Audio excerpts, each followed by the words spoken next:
from our side as well.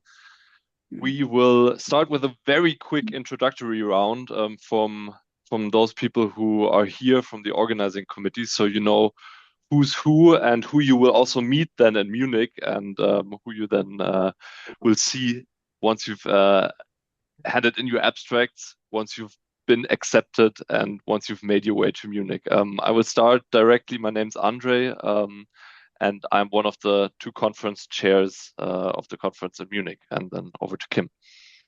Yes, as Andre already said, I'm Kim. I'm part of the program committee for this conference. And over to Philip. Yeah, hello together. I'm Philip, professor for heat supply of the future at University of Applied Sciences in Munich and part of the organizational committee for the conference.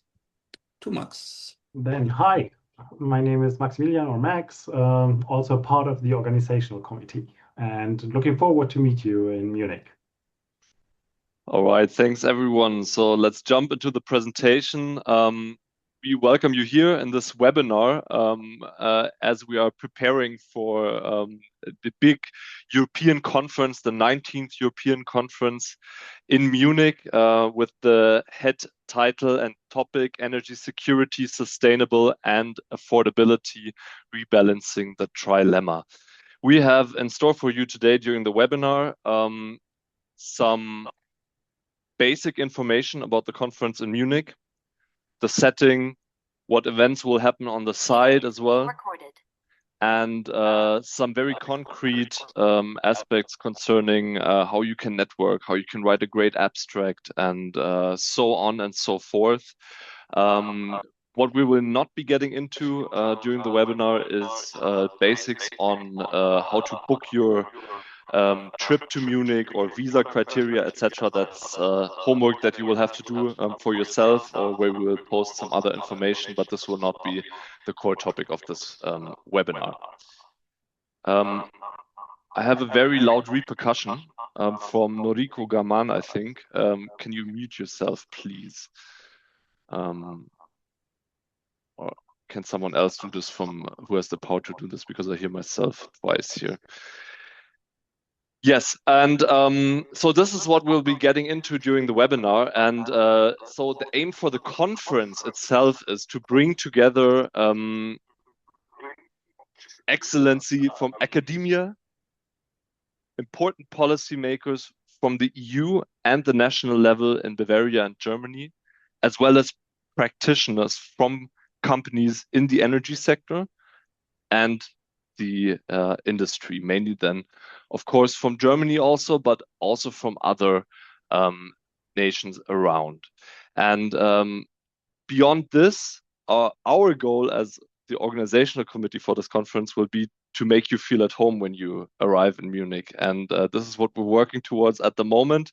So apart from all the content and all the discussions we will have in Munich, we're trying to curate an experience for you, because we, or at least I can only speak for myself here, me as a Bavarian, I'm very deeply rooted in Bavaria. And of course, I want to show you what Munich has to offer during this conference. Let's get into this and take a look at the glance at the conference at a glance in the first step, and then go into more concrete tips on what I just mentioned, abstracts, etc., as well as some networking advice if this is a new topic for you going to visit a conference like this. So Munich at a glance, this is of what we expect at the moment is approximately 300 presentations, including also roundtable discussions by high-level speakers. We expect participants and speakers in total from 40 plus countries. This is all based on experience of other European conferences by the IAEE. And in total, around about 400 participants, plus minus. So it will be big, but it will also be there will also be ample opportunities to network and have intimate discussions, despite the fact that there are a lot of people here, and a lot of theme tracks. So we have approximately 70 theme tracks, meaning that we can accept a broad range of topics also from your input and papers in Munich, making this a spot where, let's say, a broad range of topics in the energy and sustainability can be handed in and submitted. What is special about Munich? Well, we try to pack this into a couple of events around that surround the main discussions and concurrent sessions, as well as dual sessions and plenary sessions. So we will be at the Technical University of Munich. It's almost an historical building in Munich. It's very old, located in the heart of Munich, very central. And there we will welcome you on Sunday evening with a welcome reception. And of course, during the conference, you will get the opportunity to enjoy and network numerous coffee breaks, as well as some delicious lunches that we'll prepare for you. And when we leave the university for our further tours and highlights, we will take you to one of Munich's finest beer halls for the gala dinner. You can see one of the pictures on the bottom left here. Really an excellent place, also located very centrally and with a lot of history. We will take you to, of course, a Bavarian brewery, and this will be our social tour, which will also have technical and sustainability aspects sort of woven into this tour. And last but not least, embedded in a very picturesque mountain scene, is the technical tour at Walchensee Storage Power Plant, the oldest storage power plant that we have here in Germany. So this is sort of the setting of the scene that you will receive in Munich. And I will hand it over to Kim now, who will take you through what we actually want to talk about during this conference. Yeah, thank you very much, Andre, for making such good advertisement for Munich in general. Now heading to the topics. So with regard to the program, we have planned several plenary sessions that will take place during the conference with a broad variety of topics. So these are only the plenary sessions, so something that we will have in the big room, not the concurrent session, which will consist of the papers and abstracts that are handed in by you, just to make that very clear. But with regard to the plenary sessions, there's one big plenary, which will also be the open plenary, which will touch upon the topic in general of the conference. So revisit the energy trilemma, and then whether or not Europe can balance all these different trade-offs that we have there. And we will have two different sessions that will then touch different sides of this trilemma. One is affordability, and the other one is then supply security. But also, besides from the energy trilemma, we will cover power and politics, especially geopolitical influence, which is a topic that becomes very important in recent times, as well as the role of liberalizations and rules. You can just see an overview of the program here. I won't go into the topic in detail on every one of the plenary sessions. I would rather focus on the speakers that we already have on the next slide. This is still ongoing, but we already secured like a broad variety of speakers as well, whether it is from industry, as with the transmission system operator, Amprion or E.ON, or also from more of consumer side with Bastien Giraud from Octopus Energy. We also have people from politics, especially from the French government and also the EU Commission, which we are really curious about their part in our plenary sessions, like Beatrix Jordi, and different professors from universities all over Europe. So just for you as a glance of what speakers we currently have, of course, this is still under development. And one extra thing that we wanted to highlight with regard to the program on the next slide is that we are particularly crafted it in a way that we want to foster discussion also within our plenary sessions. So there will be 3 different formats for our plenaries, which is an interactive roundtable, a spotlight discussion, and expert presentations. And all of these have a very long time plan for discussion time between all our plenary speakers, which we as a program committee are really excited about, to foster that an interactive discussion also with questions from the audience in our plenary concepts. And on the next slide,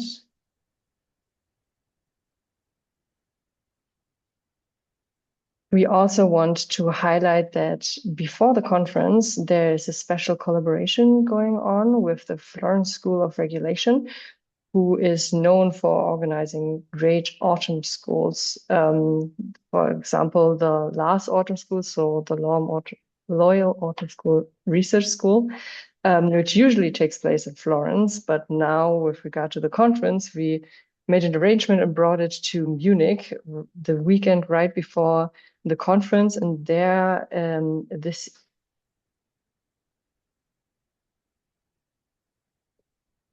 you can't hear me, Andre? I can hear you. Oh, okay.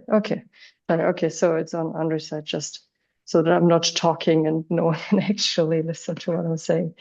Perfect. Thank you very much. So the last autumn school will take place the weekend before, and it is a different submission process for finished papers. But there, the idea is that you get really in-depth feedback and can workshop these papers with not only people from academia and research, but also with journal editors who are there. And there's a workshop slot of like 2 hours where people from different disciplines actually talk about your submitted paper, which could be either working papers or papers under review. Just to bring that to your attention, but it's a different application process with the same deadline though. You can check out more information on the website about the last autumn school. And these were the key highlights that we wanted to mention, of course, besides the social tours and the gala dinner with regard to the program. Thank you, Kim. Andre just wrote that he has technical problems. It works again now. It works again. All good. You can continue. Perfect. It works again. Thank you. Then I go on, and I'm going to present the part of how to attend a conference. So most probably you are in research, you are a PhD student, a postdoc, early career scholar. Conferences matter for you the most because this is where you present your work. So why should you attend a conference? If you go to the next slide, you see that there are several reasons. That is, first of all, positioning your research in the field, testing your arguments. That is important because you talk to others that are not surrounded by you. And you start a scholarly conversation with them. That means that you don't have the same opinion all the time. You are challenged as well. And with these conversations, you get input and inspiration for your research. And then last but not least, you can network. Andre, the next slide does not work yet. Or did it? Yeah, okay. So in order to do that, if you click one more time, please, then you see that the prerequisite to attending a conference is to get your submission accepted. That means that you will show the reviewers that your topic, your research matters, that your method is scientific and credible, and your contribution is worth discussing. So how to make sure that this is happening? So let's go to the next slide, and there we can see that what Kim already presented is that the conference usually has a theme or a topic. The main topic is energy security, sustainability, and affordability, rebalancing the trilemma. And that you see when you go to our webpage. So please click once. You see it is very, very strongly on the webpage seen. And then we have other topics. So if you scroll down and click twice, Andre, please, thank you. You see a variety of topics that our conference is covering as well. And you have seen also the planned plenary sessions that gives you an impression where to place your research. So, in other words, your submission makes a clear contribution to energy economics, to energy policy, to energy regulation, to energy markets, to energy institutions, or to the methods used in the field. And this is the first thing. Does your abstract, your study connect to those topics? And I think that we have such a broad range that you will be able to argue that your research actually fits to the topic. So let's go to the next page. There is this first question: does your paper really fit the conference? So if we go to what is your research question or hypothesis, which conference topic does it fit? We go to the webpage, the page before, and the highlighted parts are exactly those you can see right now. Then there is a second question, and the second question is, why should this audience care, and what broader debate does it contribute to? And that was the second part I just presented. If you click again, you can see the highlighted part. That is actually the contribution you are presenting. Next question. While my PhD, I ask myself all the time, should I actually present already the work in progress, or do I need a finished paper? So let me tell you that you do not need a fully polished scientific journal paper that is submitted or even published. There are reasons you can hand it in. That is mostly to promote your research, but quite often you are presenting work in progress. First of all, you should submit something, not only an idea, but work in progress. That means that you have a research question, you know what you are analyzing, you have a credible scientific method you are using, you have at least preliminary results or near final results, and you have an expected conclusion and a scientific discussion.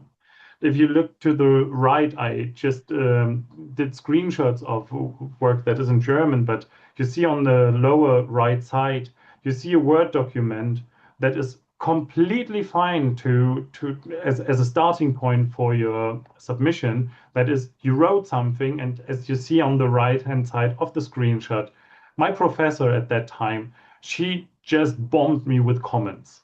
And that means you are completely in the process of doing scientific research. And this paper there was something about microfactories, actually was enough to submit to a conference. Still, you need a high quality for that. So let's go to the next page. How to structure your abstract. We have a template. So if you log in to our conference tool, you see on the right upper corner, you see submit or submission. And if you log in, you have the text, the title, and I highlighted to you the part where you can download the template. The template is a Word document, and you are limited to 2 pages. It's a 10-point font, Times New Roman, single-spaced. And it gives you the main structure, that is overview, methods, results, conclusion, and key references. If you click again, you can see the screenshot of it. That's the template. So that is one support in order to getting your submission done. So let's go to the next page and we talk about the content. I don't think that I'm telling you a lot of new stuff, but maybe I can actually stimulate to change your perspective a little bit. So first of all, part of a good abstract is that you can describe the problem, that you can describe why it's important, you link it to existing literature, to existing data. Then you describe what you are doing exactly and what you will find or what do you expect to find. You explain why your findings matter and also who you are addressing. And if we translate that once again, and if you click, you see that, I'm addressing again the research question, the relevance, the method, your key findings, your contribution, also the research community. And that's why I put the picture again on that. on the lower right side, where you can see that it connects again to what I told you before. Now let's change the perspective. If you have written your abstract, just pretend you are the reviewer. So what are the questions a reviewer is asking towards a submission? That is, does the submission actually is in the scope of the conference? That's why I told you, look at the topics. Does it fit? Is the research question clear? So, question about what is the problem? The method, is it appropriate and credible? Are there actually results or just promises? So, again, you don't need fully fleshed paper, but some expectations about the results quite well and helpful. Is the contribution original or at least meaningful? So explain why it's important. Is the writing clear and easy to follow? That is your storyline. What is the likely impact? And then last question is also important. Does it address the scientific audience? Because for us as an organizational committee, it's great to have a good conference, a good program. But in a scientific conference, the part that matters most for us is the scientific discussion, so that people connect and talk about their research. That is why we actually want to be at a conference and why we are organizing a conference. So that is you as a reviewer, and I'm presenting to you right now our scientific committee. That are names you probably have read somewhere as a co-author of a paper you have read. That is a broad range of researchers in Europe and out of Europe that told us that they are part of our scientific committee, and they are most likely one of the reviewers of your contribution in the field. And you can see it actually connects very well to the confirmed speakers as well. That there are really known professors from all over the world. Then, when you hand in a submission, it asks you, do you want an oral presentation or a poster? Yesterday I talked with my colleagues and they told me, oh, Max, you are pro poster. And I have to say, yes, that's probably why I'm going to promote poster a little bit more. But let me tell you the difference between those two formats. And it's important also that you decide actively what is better for your research. So oral presentation, you have seen already, you are on a stage, you have a high visibility for the attendees in the room, and you have a strong presence. People will listen to you. You have the 15-minute, 20 minutes talk. You will be in the center of the attention. But for your presentation, you need a clean and mature storyline so that everybody will listen. And at the end of your talk, you will get probably 2 to 3 very specific questions and maybe one general question by a session chair or by someone who is attending. The biggest limit is the time.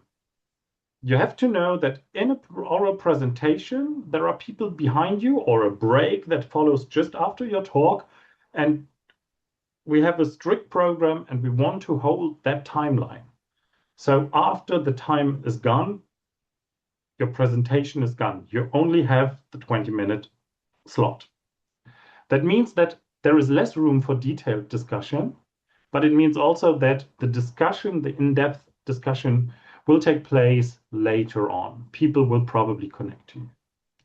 Now, poster. Posters means that you are presenting your poster. You're standing next to your poster and there is a huge time slot that gives a lot of time to discuss. So you will have deeper one-to-one conversation. But one-to-one means that you have lesser stage visibility. You are in a bigger room and the audience listening to your talk about your posters probably less than in a presentation. Nevertheless, you have to invite the people. You have way more people that walk by are interested in your topic than in a conference talk. I have seen more posters being transferred into a paper quite close to the conference than presentations. So I think that a poster is a real opportunity to get in-depth feedback. And of course, since you have an in-depth talk about your topic, this format is a better way to network in the beginning as a presentation. Okay. Going to my last point, and that is attending a conference. So first of all, if you are a first-time attendee of a conference, then don't listen to me, what I'm presenting, and just go to the conference and explore everything and enjoy. First time, always just do everything what you think is right. Second or second plus conference attendees, planning is everything. And I learned that after my 5th conference visit. So that's why I think it's important to tell you right now. So that is, as soon as the program is released, please study the program of the conference. Identify the key presentations that connect to your research. Andre, can you click, please? And then also identify people you want to meet at the conference. That could be key scholars, editors, or possible cooperation partners. Write that down and attend strategically. Attend their presentations, try to meet them, try to write them an email upfront that you are at the conference if they can find time for you. Second, prepare a 30-second, a 2-minute, and a 5 to 10-minute version of an elevator pitch for your submission. The 30-second elevator pitch will be your introduction.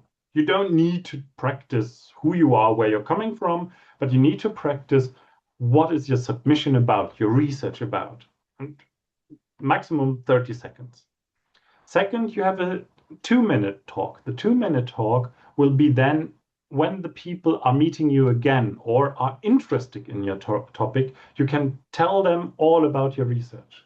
And the 5 to 10-minute talk you will probably never use because it's only the preparation that all questions can be answered that people are most likely to ask you about your research.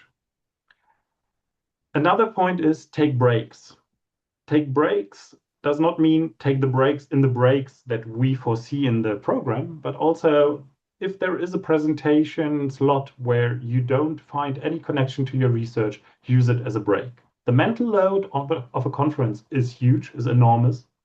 And I want you to be in good health to actually take as much feedback for your research as you can. So that means take the breaks with others to network, but also take breaks from the conference presentations as well. And then the last part is write down feedback. So if you click again, Andre, please, you see that you get feedback and you will give feedback. Write that down because you remember who were the people who gave you the feedback or you gave feedback to, and you can connect to them later. Talk to the session chairs, to the discussants, to the peers. Don't be shy. Talk to them about your research. And then the last part, after the conference, catch up quickly. Write down or use the written down feedback and revise your paper and let the people know that you use their feedback, because in that way you stay connected and you can actually boost your research again. Thank you.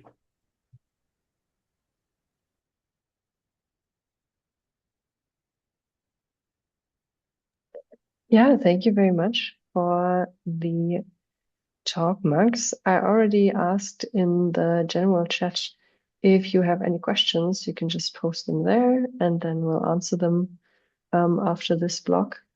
But there are no questions yet in the chat. So I think then, Philip, you can also proceed. Oh no, now there one question just came in.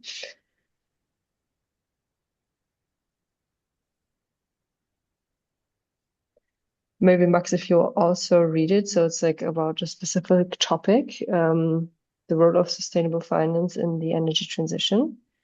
And the one who's asking is doing a comparative analysis and ask whether or not this topic would be relevant for the conference.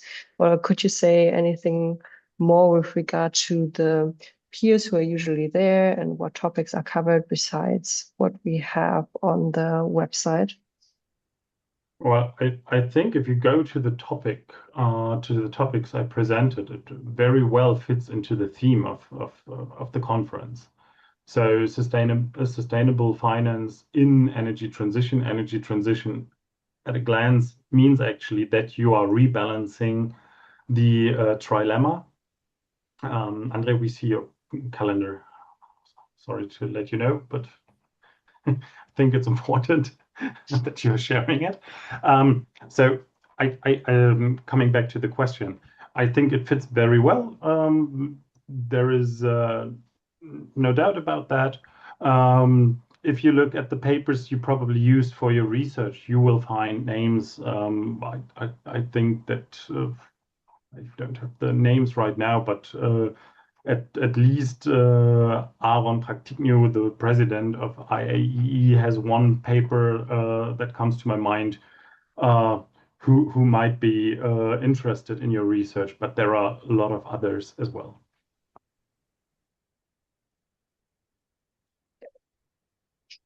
So maybe to add on that in a little bit broader sense, while it is the conference for energy economics, you can see already, as Max pointed out with the scientific committee, that there are many people from many different methods within energy economics present at the conference. So it's not only operations research, it's not only with a hunch of social sciences, but you will most likely find someone in this list that is representative of your specific research field within energy economics in the scientific committee. Whereby the questions that we raise on the conference website are more like broader questions that you can answer from so many angles, but as said, this methodological variety is also very much a core strength of the conference.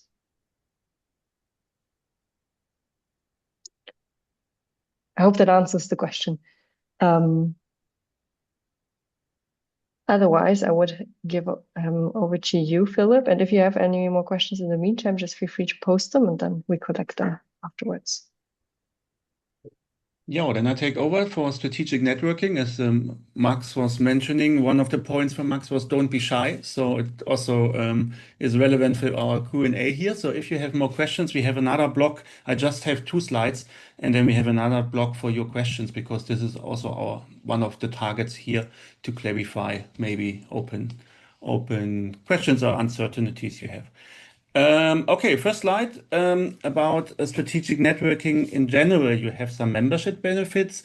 This is relevant for attendees who are already members, of course, but also if you're not a member of IAEE, you will get a 1-year membership with the attendance of the conference. So this is the reason this benefits will also apply for you.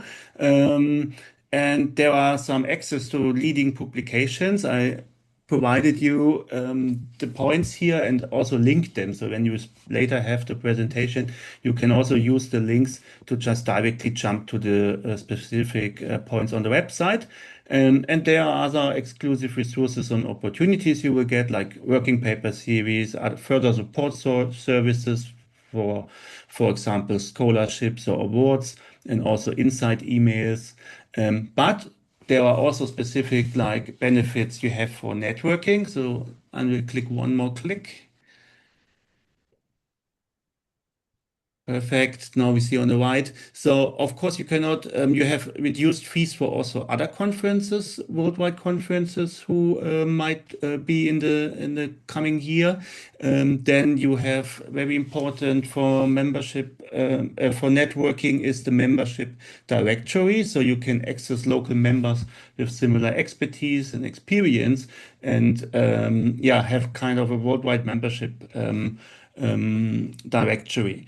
Furthermore, not worldwide, but local there are also local affiliates. So you already know 4 people from GEE, the Gesellschaft für Energiewissenschaft und Energiepolitik, so the German affiliate of IAEE. And there you can also check for opportunities to connect closer to your home. Next slide.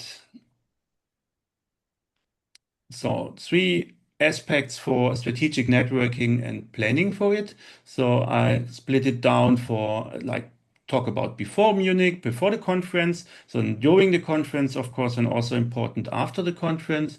So first, before the conference, you have to lock the dates, of course, of the conference and also scope your targets. So who do you want to talk and meet and why?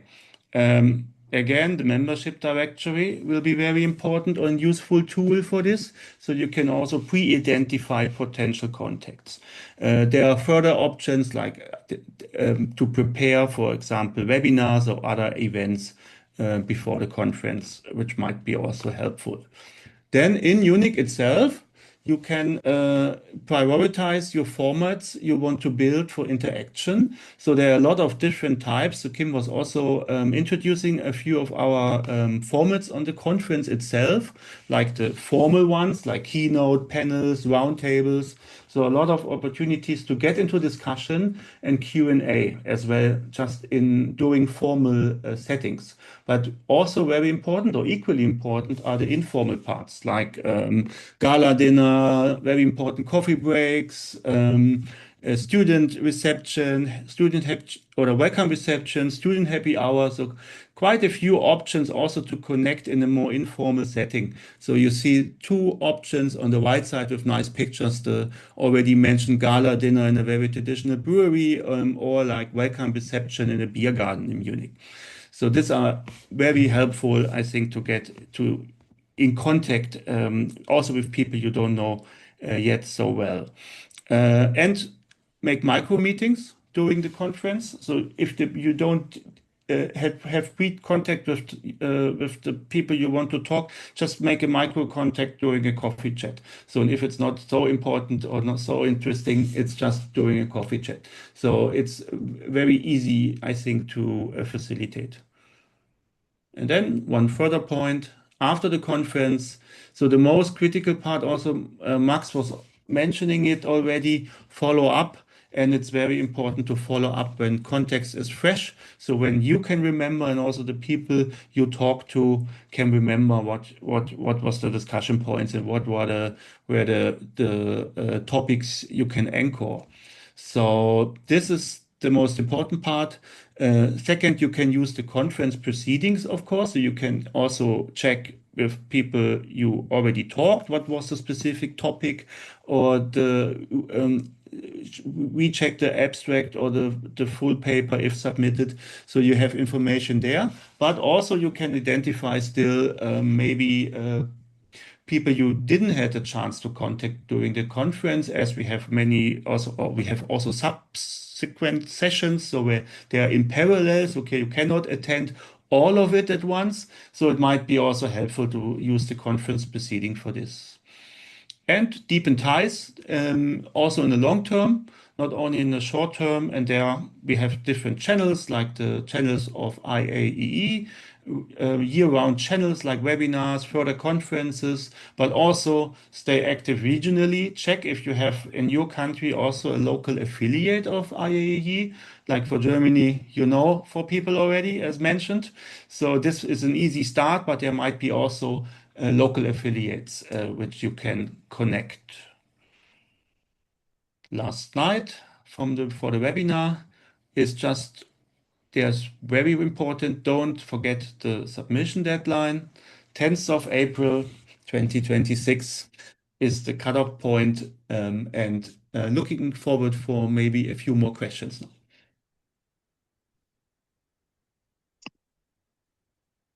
Thank you, Philip. Are there any more questions? I think we'll give it a minute. If you can think of anything, now is the time. You know that now I'm a little bit sad that I have to wait so long to come to Munich after I saw the pictures again. And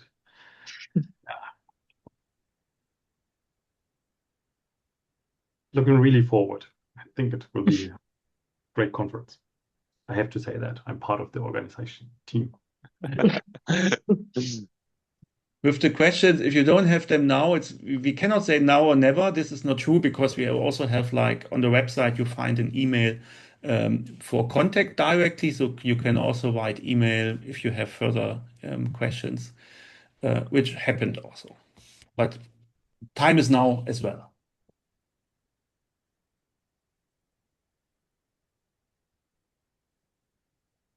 There's another topic question with regard to whether or not research is also suitable that deals more with micromobility, especially low emission micromobility. So we do also have one plenary session that's focusing also on mobility.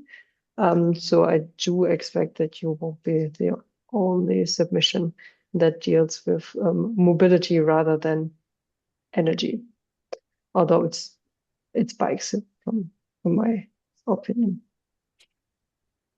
Maybe to add there, like you see the general topics on the website. Also the plenary sessions, of course, the topics are already finalized, but we have the subcurrent sessions where many parallel sessions will be held, and this is part of the scientific committee. So when we have all the abstracts available for potential participation at the conference, this is also like a process where we have specific topics which we can cluster together. So these subsequent sessions are not fully finalized yet from the topic wise. So if there are a lot of low emission micromobility options, we will cluster them together. Of course, this is part of the scientific committee. And there you see it depends also on what we get. And it's quite broad what we cover in the conference. So it just quickly, it will for surely fit in the conference setting.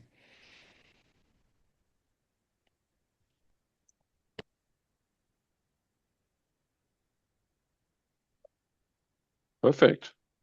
Then there are no further questions. I think we can close the webinar for now. And thank you all for attending. And of course, we hope to see every single one of you